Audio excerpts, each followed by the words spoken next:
حصل معاك قبل كده ولو لمرة إن بيبقى وراك حاجات كتير قوي نفسك تخلصها ومع ذلك ما بتخلصهاش لحد ما يجيلك ضيق تنفس وتتزنق زنقة وتبقى عايز تقطع شرايينك.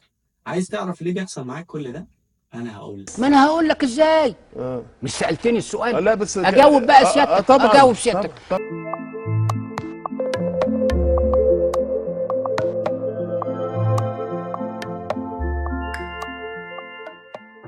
عايزك تتخيل معايا يا صديقي إن جوه عقل كل واحد فينا في شخصين. الشخص الأولاني هو الشخص اللي عارف قد إيه أهمية الوقت في حياتنا، وعارف قد إيه إن الوقت ده لو ضاع مش بيرجع تاني، وعارف برضه إن إحنا لو اشتغلنا بجد في الوقت ده هيكون لينا أهمية في المستقبل، وهيكون لينا قيمة وسط الناس في المجتمع اللي إحنا عايشين فيه. لكن الشخص التاني ده للأسف ما يهموش كل ده. طب إيه المهم بالنسبة له يا عم كريم؟ المهم بالنسبة له هو حاجة يا سيدي اسمها الانستنت جراتيفيكيشن. وايه الشرج الغذائي ده؟ دي حاجة يا سيدي معناها في علم النفس كده بالبلدي إن أنا المهم بالنسبة لي إن أنا أستمتع باللحظة اللي أنا عايشها دلوقتي وما أحسش بالملل والزهق خالص. وطبعا بما إن الحاجات اللي ورايا دايما بتحسسني بالملل والزهق زي المذاكرة والشغل والحاجات المهمة، فاللي هيحصل بالبلدي إن أنا هخلي الشخص التاني اللعبي أو بتاع الانستنت جراتيفيكيشن ده هو اللي ياخد لي القرارات. زي إيه؟ زي إن أنا أروح أفتح التلاجة اللي أنا فتحتها 70,000 مرة في نفس الدقيقة ورايح جاي عليها وأنا عارف أصلا إن مفيهاش حاجة. او اني افتح الانستجرام او التيك توك وافتح لايفات زي ناس عماله تغرق بعض بالدقيق وبالميه وبالزيت وعماله يقولوا كبسوا كبسوا كفوا يا ابو نواف وحاجات من النوع ده. وللاسف بعد كل ده بتتفاجئ ان انت ما قدامكش غير ساعه او ساعتين على تسليم الشغل او انت في ليله الامتحان خلاص. والله انا حاسس ان لسه بدري لسه بدري لسه بدري. بس انتوا عارفين ان دي مش المشكله الكبيره.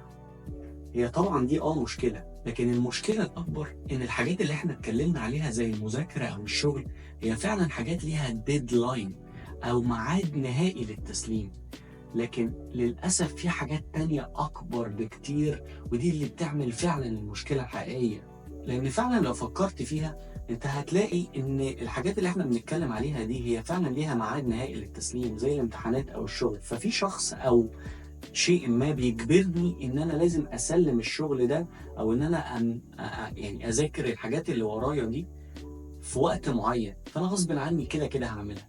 لكن تخيل لو مفيش ميعاد نهائي او ديدلاين للحاجة اللي انا عايز اعملها. زي ايه؟ زي مثلا ان في كورس معين انت نفسك تتعلمه عشان تطور من نفسك، أو في مشروع معين في دماغك أنت نفسك تبتدي فيه عشان تحسن من دخلك. الحاجات دي فعلا مفيش فيها ميعاد تسليم نهائي، يعني مفيش حد هيقولك إن أنت لازم في الميعاد المحدد ده تكون خلصت الكورس الفلاني ده أو خلصت شغلك على المشروع اللي أنت نفسك تعمله عشان تحسن من دخلك غير نفسك أو الشخص العاقل اللي احنا اتكلمنا عنه في أول الفيديو اللي هو مدرك أهمية الوقت قد إيه وأهمية الإنتاجية. طب إيه يا ترى الحاجات اللي بتخليني أسمع كلام الشخص بتاع الانستنت جراتيفيكيشن ده أو الشخص اللاعبي اللي موجود جوه دماغي؟ وإحنا لازم نعرف كل حاجة عشان نعرف نعالج صح. وطبعا عشان نكون بنتكلم بواقعية وبصراحة أكبر، هو إن سبب أساسي من الأسباب اللي بتخلي 90% من الناس تأجل اللي وراها هو إن الحاجات اللي ورانا فعلا كبيرة وكتيرة وصعبة. والله الراجل ده بيتكلم كلام زي الفل.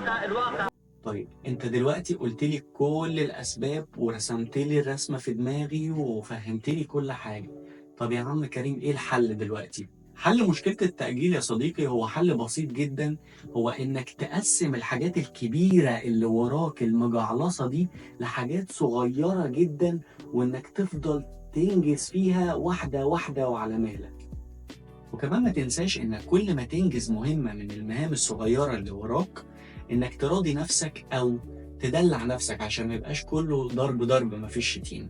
زي ان انت كل ما تنجز مهمة تعمل حاجة صغيرة انت بتحبها، تجيب لنفسك حاجة انت بتحبها، او ان انت تمسك الموبايل مثلا 5 دقايق او 10 دقايق تقلب في اي حاجة مثلا فيسبوك او التيك توك. مش هيبقى في مشكلة لان انت هيبقى اسمك بتنجز فعلا وبتدلع نفسك. تاني حل من حلول التأجيل وهو إنك تبدأ من غير تفكير.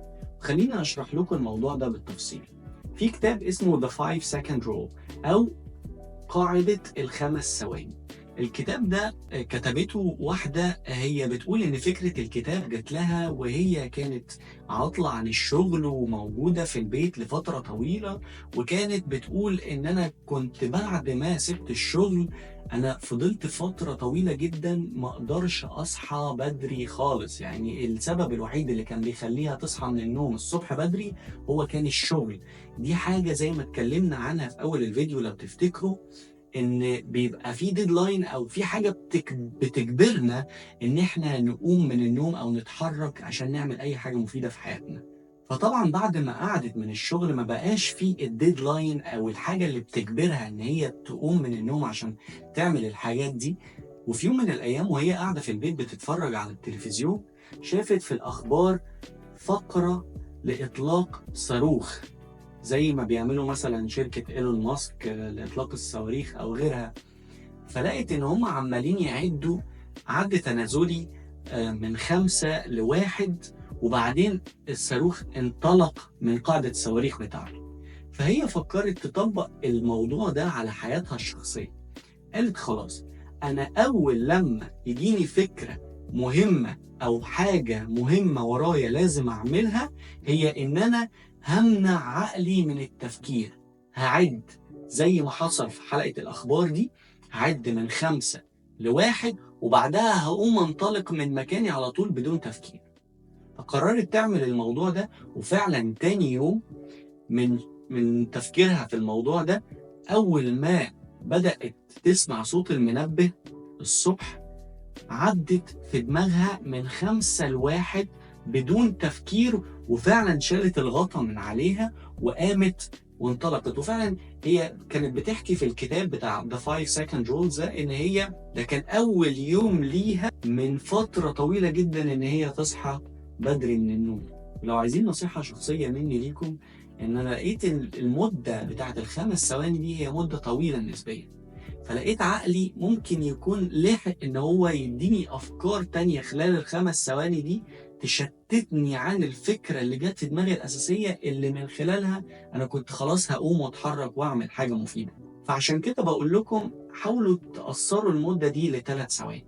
عدوا في دماغكم عد تنازلي 3 2 1 وهتبتدوا على طول تقوموا تتحركوا ناحية الحاجة اللي انتوا عايزين تعملوها. في الحالة دي مخك هيعتبر ان الحاجة اللي انت بدأت فيها دي هي مسؤولية عليه ولازم يخلصها او على الأقل يخلص جزء منها.